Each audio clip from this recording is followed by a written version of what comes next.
football spring practice, or some people would call it fake football. It's the spring game. We're all football junkies. I don't care. We need it like a crackhead. Any small morsel will do. What am I looking for? What is on my to-do list? It's actually a lot of stuff. Get in, sound off, have a take, don't suck. The Bearkat Bite podcast is live. What is going on? I am Fobbs. I am the curator, the reporter, the master of all things Sam Houston football. This is the only independent media outlet covering Sam Houston football year round, especially right now and with the spring game just about 48 or so hours away out there in New Bowers Stadium. Get in here and talk about it. We're talking about it. What do you all want to see from Sam Houston? I got the Shiner Bock today, guys. You know I got the Shiner Bock. You know I had to do the Shiner. Shout out to Shiner native Ryan Peterson,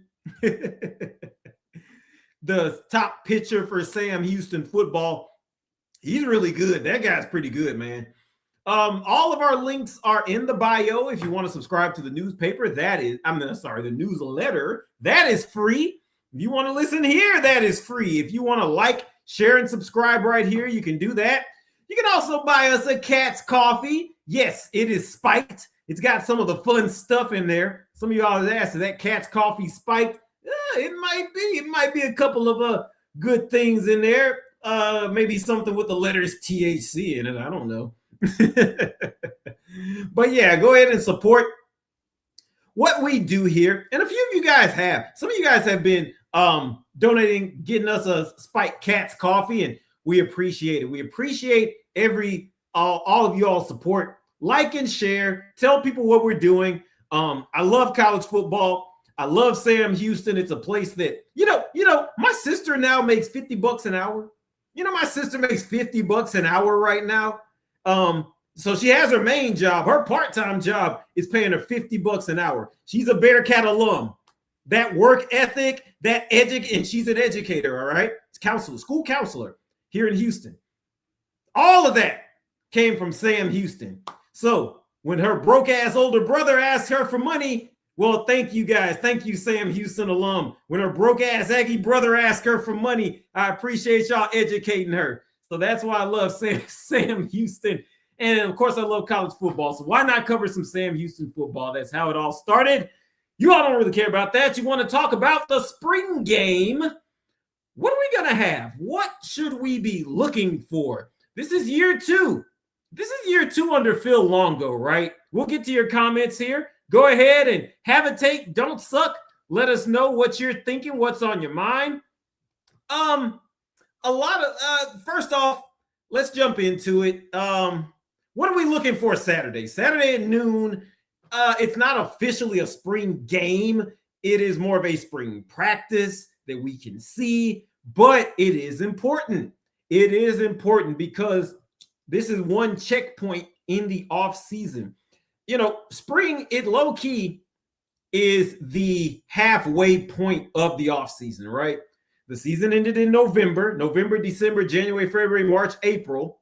So now we're here in April, right? April, then May, June, July, August, September. 4.5 months, right? So more or less, we're about a little past the halfway point of the offseason. So we're halfway home, guys. We're halfway home to the kickoff there in the fall. So that's very good. That's why it's important. And then there's so many new faces. Goodness. What the hell should we be looking for? Some of you guys have asked me certain things to be on the lookout for. Some of you want to search for certain things. I'm going to give you kind of my list, and then feel free to add to it. All right? Let's just jump into it. First off, New Bowers Stadium. New Bowers Stadium. That's what I am looking to see. And I know that the press box isn't all the way ready. I know that the press box isn't quite complete yet, right? But that's okay. That's okay. The structure is there. The main thing is there. There's enough done that if fans pull up, it is enough to get them excited, right? And that's really what you want to do. Spring ball more than anything, it is about engaging the fans. And I know that there's going to be opportunities for fans to buy season tickets. It's going to be an opportunity to fans for upgrade their season tickets. And I wrote this in the Bearkat Bite newsletter a week or so ago, a couple weeks back. This is why you have to have a spring game. It's an opportunity and chance for you to get the public excited about your product. If you put everything behind an off-season closed door, guess what?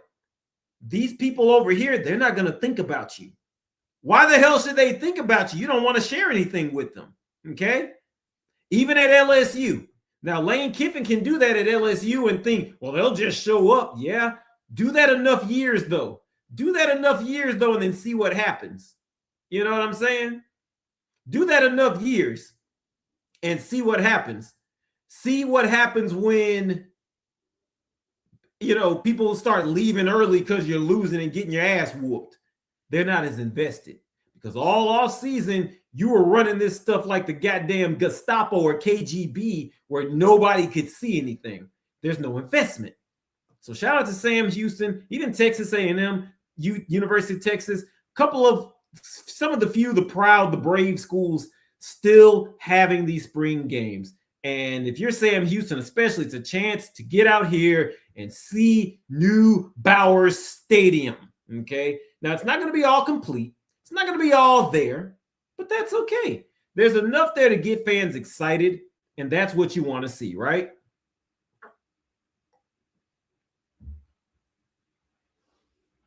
That's what you want if you are Sam Houston football. So that's on my to-do list.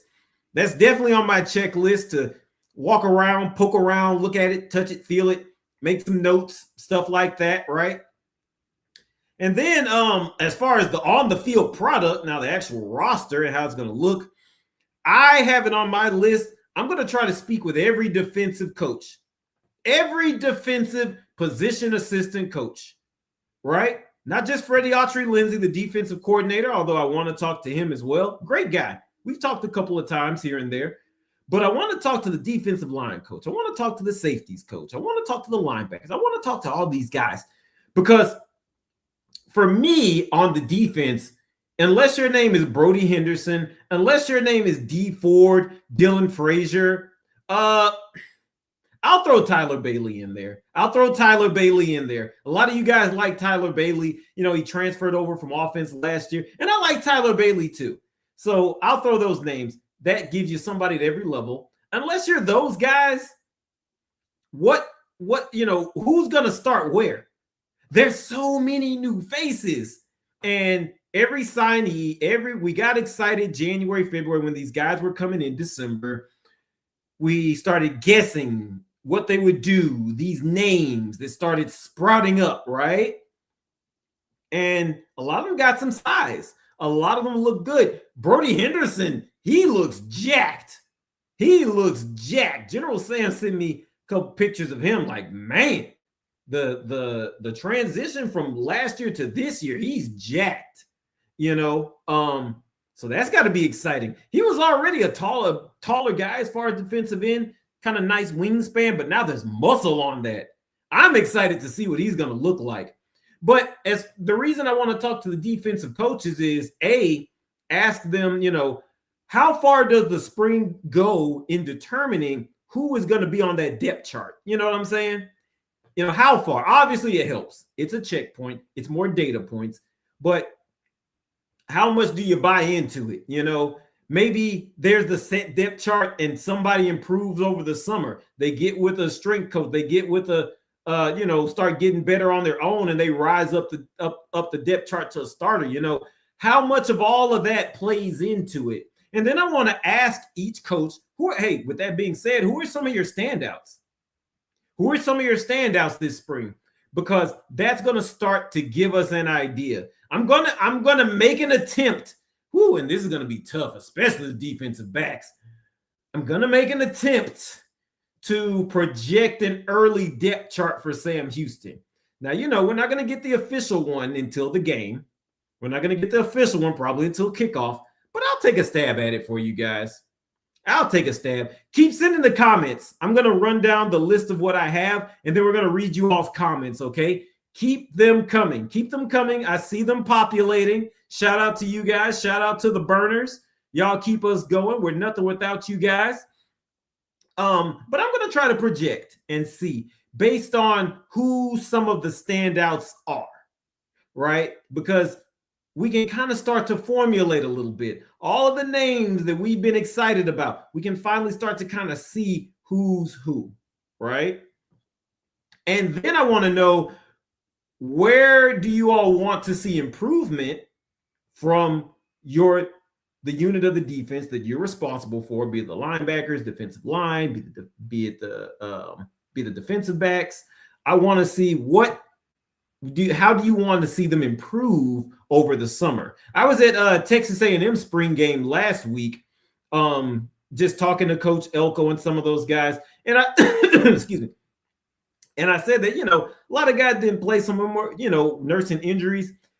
So the better question becomes, what improvement do you want to see?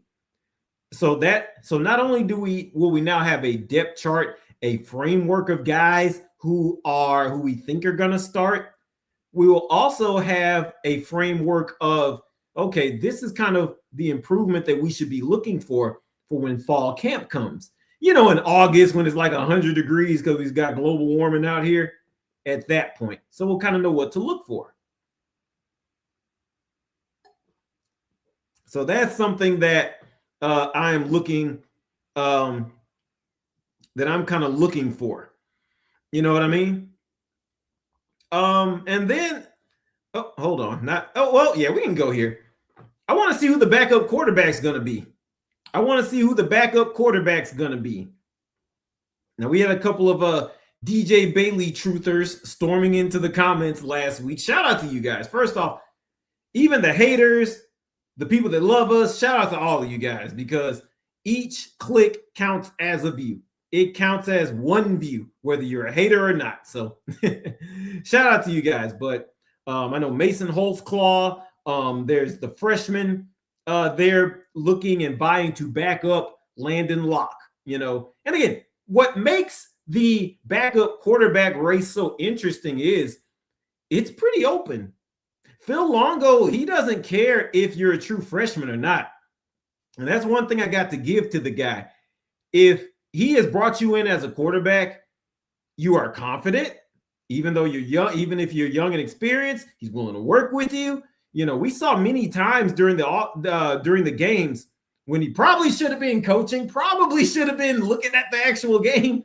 He's sitting down with Landon Locke, going through plays, teaching. So he's an intensive quarterback guy, and that's good for fans because that's an open competition. Doesn't matter if you're a freshman or not. A lot of times these programs, they'll say, that's a true freshman. He hadn't been here that long. We'll give him a couple of starts and something, but we ain't going to worry about it too much. We got these guys here. Maybe he'll become one of these guys in a year if he doesn't transfer. Longo doesn't do that. I like that. And that approach is really built, to me, that really fits with today's transfer portal and NIL, because there's going to be new guys coming in and out every year, and you got to be comfortable playing new guys, right? You can't be scared of that, especially if you're a group of five, especially if you're, let's be honest, in a lower end group of five conference like Conference USA, right? Because this ain't the Mountain West. This ain't, Sun Belt where James Madison got into the playoff. This ain't the American where Tulane got into the playoff, right? This Conference USA. So you're going to be losing guys left and right. That means you got to be comfortable playing younger guys sometimes. And Longo is. You got to hand it to him. He's comfortable playing them. If they're confident and they're hitting those targets, it's going to be fine. So, we don't know if it'll be fine, but if you're a quarterback looking to hit the depth chart, yeah, you got a chance. That's what I mean. So what that means for you as a fan, the backup quarterback position, that's going to be interesting to look at. So I'm interested in seeing who's going to win that. And then the blocking schemes. I'm really interested in seeing what that's going to look like. To me, some of you all may have noticed if you were listening really intently last year, I asked Longo, Zach Marker, a lot of questions about the offensive line. Now, why did I do that? Because there was not the whole offensive line. It just looked like literally block the man in front of you. More specifically here, stand in front of the man directly in front of you. Oh, they're running a stunt. He's running around. Oh, Oprah. I need to see some linemen pulling. Like if Coco Brown is running this way, can a guard pull with him and be a lead blocker? If he's running to the right, can that left guard pull and be a surprise blocker for that defensive end or whoever, or that linebacker that has come down to hit him? I really hope that we see some diverse blocking schemes this year. And I don't know if it was coaching. I don't know if it was a result of the personnel, but we didn't see a lot of that in 2025. And I think that really, really hurt what the offense was trying to do, right? I think that really, really hurt what they were trying to do. And I don't, and who knows if it was the personnel. I mean, you got Will McCollum. You got guys going to Washington. You got a guy from the offensive line who's playing in the freaking Big Ten. So there's a new coach, Big Nell, got P4 coaching experience. He is now putting his fingerprints across that offensive line. I'm really interested to see what it's going to look like. I'm also interested in the wide receiver room. I'm also interested in the wide receiver room. Now, there's lots of guys here. There's lots of different names. They're in the wide receiver room. I really want to see how they're going to mesh. I really want to see specifically, are there guys that can get open now? Who can get open, okay, in space so that Landon Locke can hit them? You got a lot of big body receivers now, but I really want to see, can they get open? I've been hearing things about Grady O'Neal. I've been hearing Grady O'Neal's name a few times during spring camp. Maybe he's improved. Perhaps he's improved. That's one of the guys I'm looking for specifically, because I'll just be honest with you. I was not a Grady O'Neal fan last year. I just simply was not, right? Throw my hands up. I just was not. So I've heard he's improved. We shall see. I'm looking forward to seeing that Saturday as we get into spring camp. Really just the entire wide receiver room. Remember, Keon Williams, wide receivers coach, he didn't get his start until like middle of the summer. That really put the entire room behind the 8 ball. Now you got a new guy coming in. And to his credit, I've spoken with receivers who were a part of the roster last year and their families. They have said that Keon's a great guy. So any of this criticism is not necessarily an indictment on his coaching acumen. It's just any job. If you start that type of job that late in the game, you're going to run into some growing pains during the season.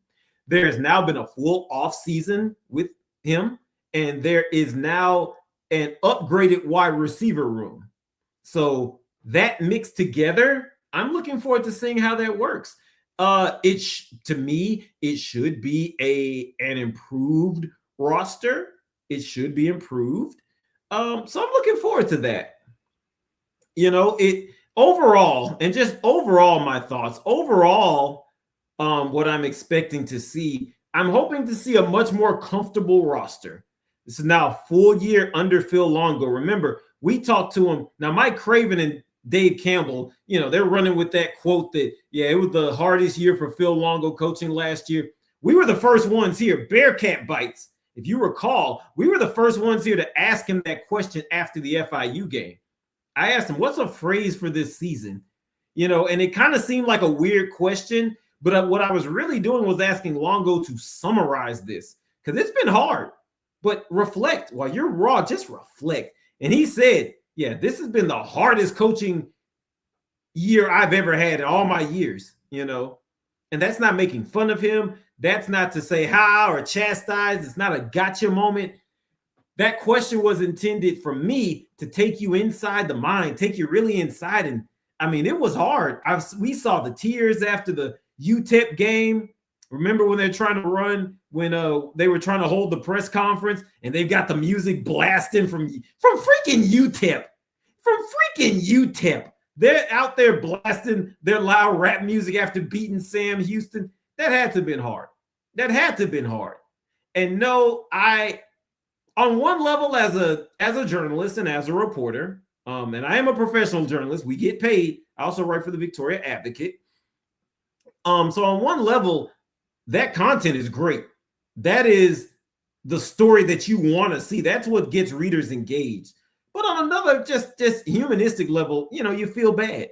You really feel bad, and you almost just want to fast forward for them to this point, to where you've had a full off season, right? Because you see these guys every week. You get to know the players and coaches. You do feel a certain way. But then you have to realize that, I'm a reporter at the end of the day. You all come here for unbiased analytics, for unbiased analysis. There's the word. Sorry, my tongue's getting tired. You come here for that, right? You want to know, okay, what the hell is actually going on with this team? And so the good and the bad, and there was a lot of bad last year, right? So it is refreshing that we are now here at this point in the spring, that we are now at a point where they can just kind of breathe and say, all right, we got a full off season. All the coaching staff and their families are moved in. We're used to Huntsville all over again, right? And that trickles, hopefully those positive vibes trickle down throughout the program and the roster. So really, I'm looking forward to seeing that as well. And I put this one, but reports are that they're going to be that this is going to happen on Saturday. Everybody has a jersey number now, and they're going to share that with us. And I'm happy about that. Right? I'm actually happy about that, because I didn't want to have to do that, y'all. I didn't want to have to go through all this 91, 92, 93, right? Please. You guys are a professional organization. Are a professional organization there at Sam Houston. Please have the numbers for us. And they're going to have the numbers for us, apparently. So I'm looking forward to that. I am looking forward to that. Let's see some of you all's comments. Let's see what we got here. Let's see. General Sam, shout out to you. Longtime supporter here. Keep the easy plays looking easy. That's what you want to see. Limited big plays, giving up on the defense and the mini scrimmage. Yeah, that's good. That's a good point. That was a point I wanted to say also.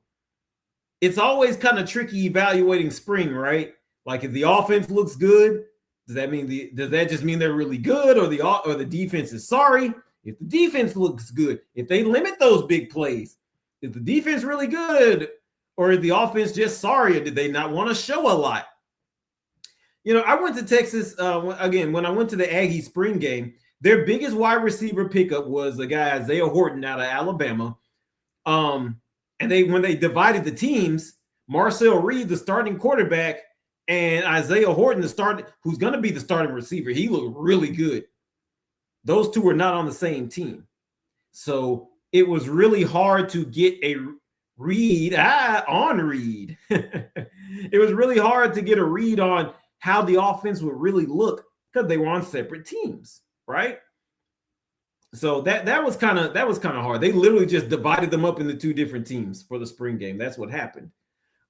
Which I think, if you're gonna have a spring game, I kind of think that's a good strategy.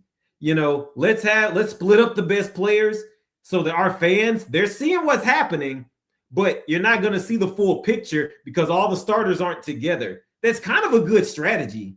For running a spring game, right? I think that's good. So, but what that means is for us as evaluators, it's tricky. It's tricky, right? You're not going to be able to really tell what it looks like. But that's why I said it is a checkpoint. This is a checkpoint for us to start kind of tabulating and formulating the way things are going to look. So those are some of the things I'm looking for. Hoshi, now this comment is this is a comment referencing my sister who's making that big money now. She making that big money now. I'm not sure what she gave. I know she recently bought a house. You know, then them taxes be high in Texas, so maybe she got to handle that. I don't know. I don't really know. You know, once she stacks a few more her pennies and coins, don't worry, guys. I'll be sure to put the pressure on her. I'll be sure. I'm pretty sure the Sam Houston alums have given her a few calls. I would assume. You know, A&M realize, hey man, don't call me. I'm just a lowly sports writer. Hey, I ain't got no money. They looked at him. Nah, this fool ain't got no money. Let's see what we get here. And one more. General Sam wants to see the wide receivers and get open and get some of that yak. Yeah. Yes. Out of all of the positions, wide receiver and defensive line are probably the ones that I'm looking forward to the most. Those are the ones, right? Because college football, if you've got a really good defensive line, that can kind of carry you. Even if the offense isn't that great, that defensive line can really carry you. You know what I mean? That's how Sam Houston was able to win against at Oregon State last year. That's how they were able to get their first of 2 wins on the year at Oregon State. They had Dylan Frazier on the defensive line record freaking 10 sacks. Insane. Right? But that's the type of value, that a defensive line can give you. So if you got Dylan Frazier, Brody Henderson, and you got 1 or 2 more guys who can really play on that D line, Sam Houston might be working with a little something next year. So they might be working with a little something, right? That's pretty good. This is a good point right here. Yeah. A great defensive line. Yeah, they can make those defensive backs look all conference. And that was a big problem a season ago. You know, General Sam said the linebackers too. Yes. If I had to pick 2 groups, I would say defensive line and wide receiver. But, you know, I'll add in the linebackers a bigger framework, the front 7. I want to see the entire front 7 look good, right? Because there were 1 or 2 guys last year that you would have had. It was Jahmyr Diaz. By the way, I need to see if Jahmyr Diaz has signed somewhere. I don't know if I've seen him sign anywhere. He had a good few games before he got hurt against Texas. But you had him, you had D Ford, you had guys in the front 7. There's just a lot of inexperience and they hadn't really played together. So I'm looking forward to that. I'm very interested in seeing what they can do. So we're going to take a look at that. We'll take a look and see. I was going to try to, let's see. Oh, Temple. Yes. Jahmyr Diaz went to Temple. Yes. Thank you, General Sam. Yes, he did sign. I keep forgetting. So much has happened. You know, it's so weird. We remember all the offseason and last year and all this stuff and things that happened. And then we get to the games and it's like we forgot everything that happened. You know what I'm saying? It's real tricky. Football, especially college football, it's tough like that. It is tough because, I mean, November, December, most of the year, the season isn't happening. All you've got is September, October, November. You really just got 3 months, if we're being honest, of actual regular season games. Now, the bowl games, all that's December, that's a whole different thing, the playoff, all that stuff.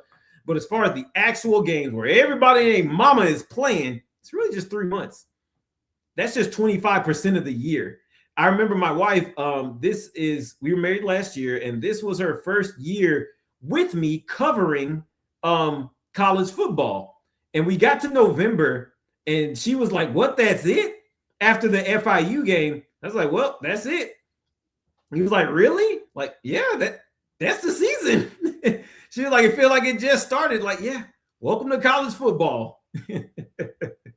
Welcome to it. That's why you got to soak it all in those 3 months. That's why you're sitting on your ass there every Saturday watching every game. You got the 4 quads on YouTube, TV, watching them.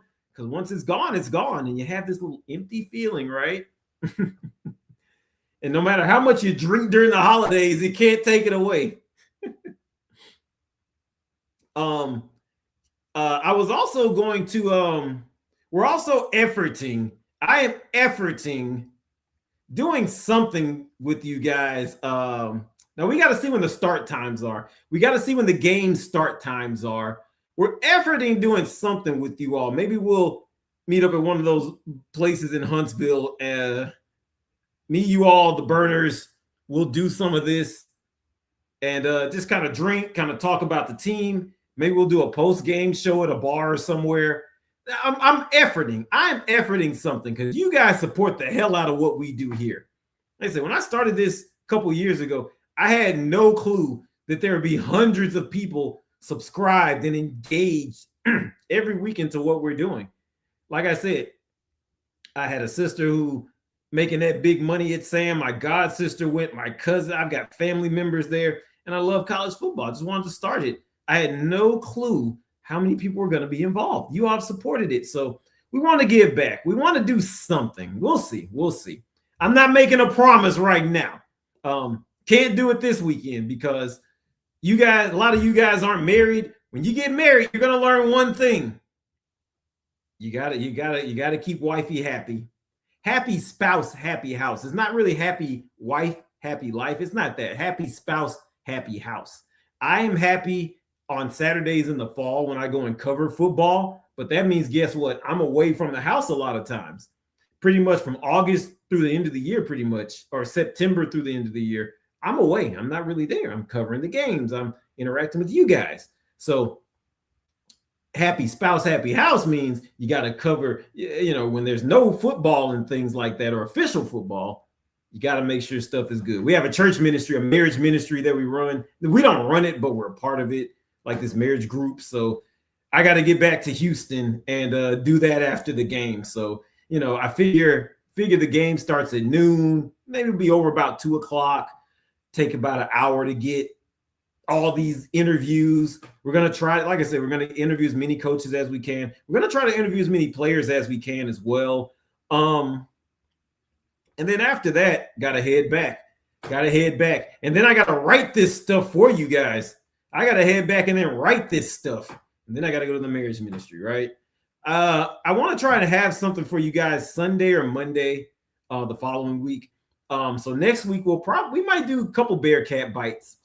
We might do a couple Bearkat bites during the week next week because we're going to have some comprehensive coverage. I want to talk about winners and losers from the spring game. We want to talk about whose stock is up in the spring game. Of course, we're going to project the depth chart after the spring game. We're going to do a lot. We're going to do a couple of things. So I got to get back. It takes a while to write this stuff up, just take you guys behind the curtain. So I want to make sure. that is a priority. I'd love to spend some time with you guys post game. I'd love to go and grab a Shiner Bock or 2 or 4 with you guys after the game. But if I had 4 of them, I would not be able to make it to Houston because I do not drink and drive. Do not be a fucking idiot and drink and drive. Don't do it. Get drunk as a skunk. Make sure you got a designated driver. My wife, designated driver, she has something to do here in Houston, so she cannot drive me back. So I got to be responsible. So I got to get on back, right? So, but yeah, we'll do something. We'll do something. I have not forgotten. We're planning it for you guys, right?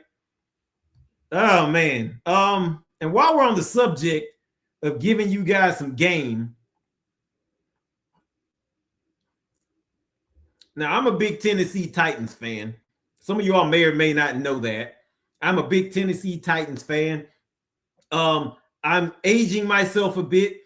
I went to a Houston, before they were the Titans, they were the Houston Oilers.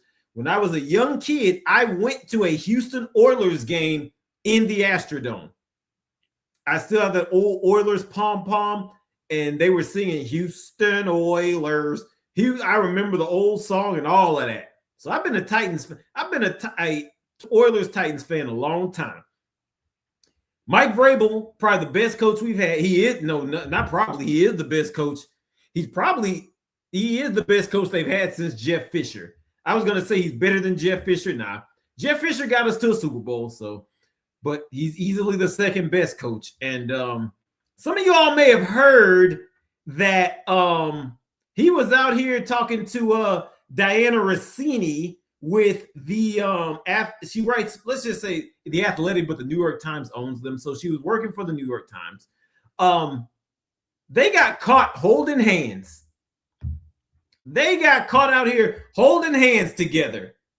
And a couple of stupid people in this. This is a whole off topic. We're just doing an off topic, off season thing. Okay. Diana Rossini tried to downplay it and say, no, we were with friends. And then you had some people in the media. You had some women in the media. Oh, that's sexist. You can't think she's sleeping with Vrabel. And then you had some men in the media co-signing that.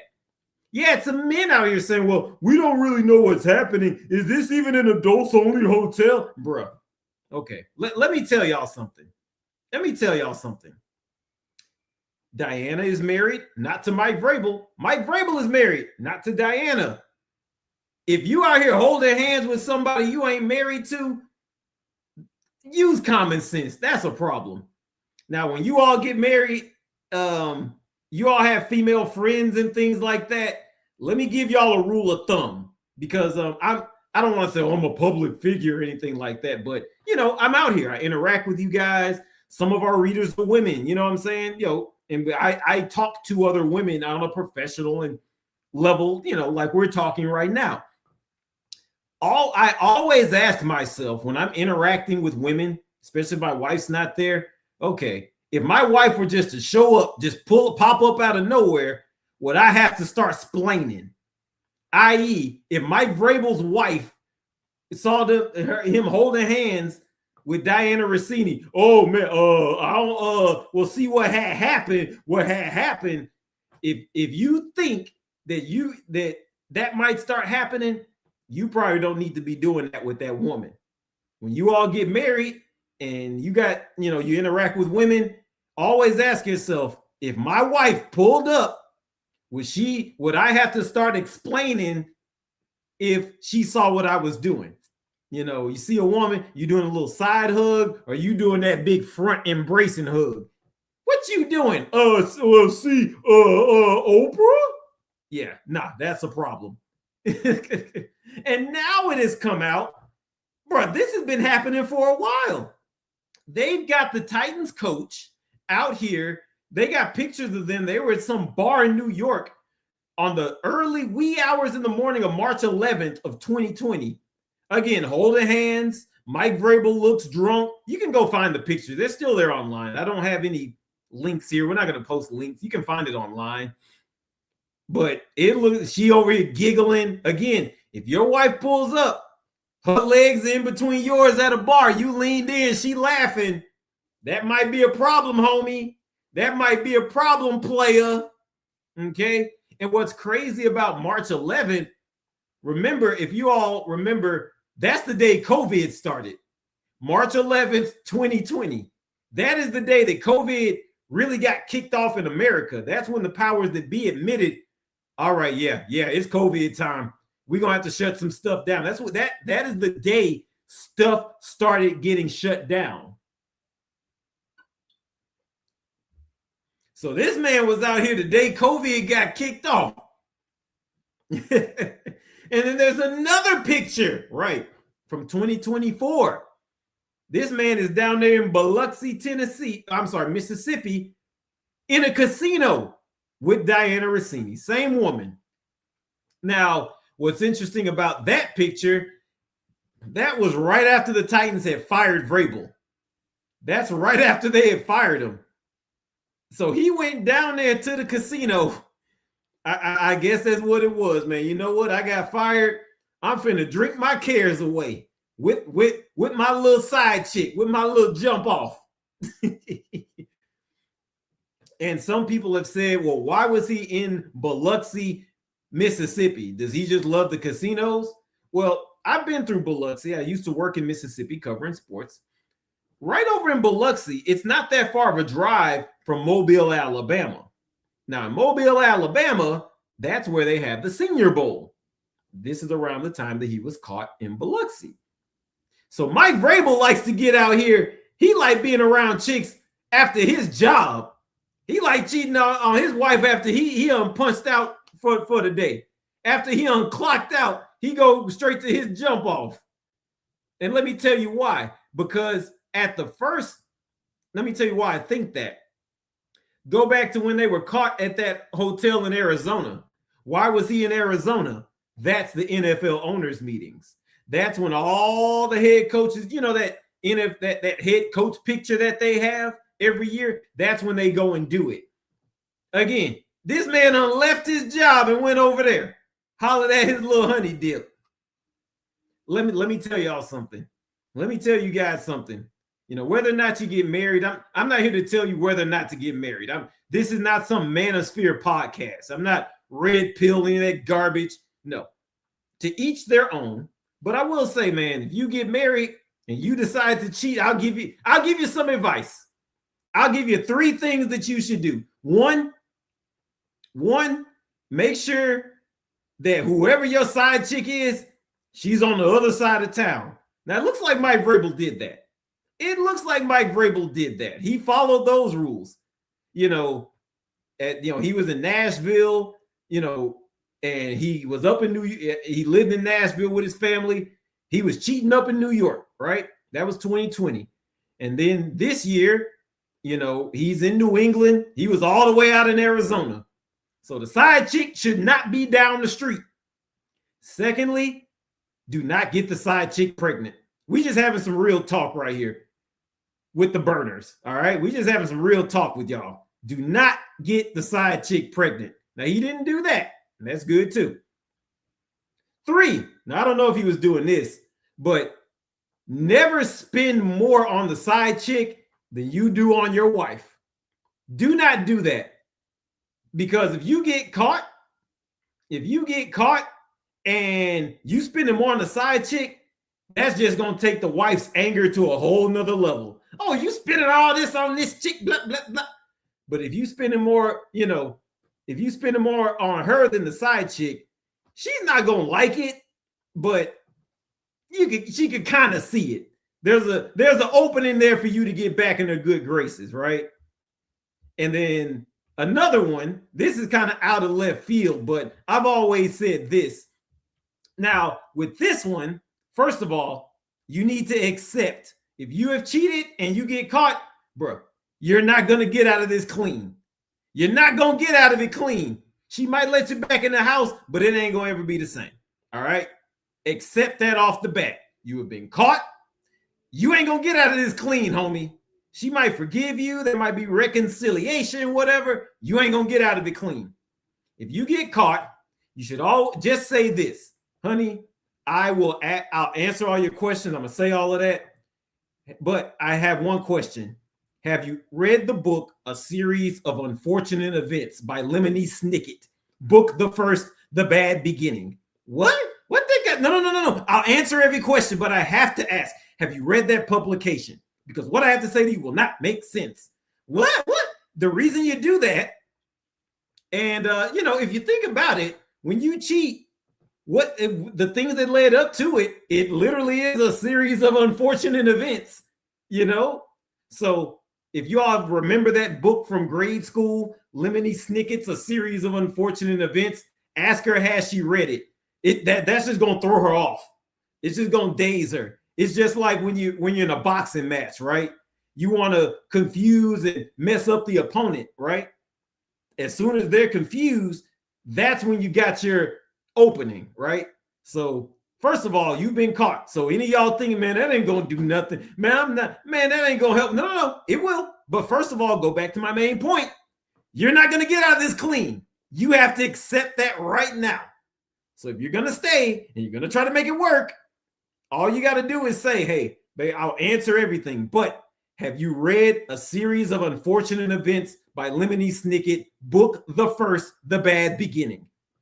And if she hasn't read it, you say, well, no, I have to have you read that publication. I have, because you will not understand what I'm, just keep saying it. Just keep saying it. Because then you don't have to explain. You really ain't got to, it delays you for splaining and it confuses her. And then you can kind of get in there, right?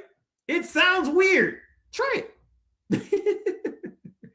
Or you can just not cheat. That's probably the easiest thing to do, right? Probably the easiest thing to do. But yeah, I just thought it'd be funny to talk about that for a minute. But yeah, I'm looking forward to the spring game for Sam Houston. I'm looking forward to it. I'm looking forward to seeing a more comfortable Phil Longo. I'm looking forward to seeing a more stabilized coaching staff. Everything should look improved, right? Now, ultimately, whether or not it will translate to more than 2 wins, right? The bar for improvement for Sam Houston is pretty low. Let's start there. Okay, the bar for Sam Houston to improve is pretty low. If you win 3 games, boom, that's already a better season than last year, and I think they will win 3. Not just 3, but let me say, I think they will win at least 3, right? Which is already improvement.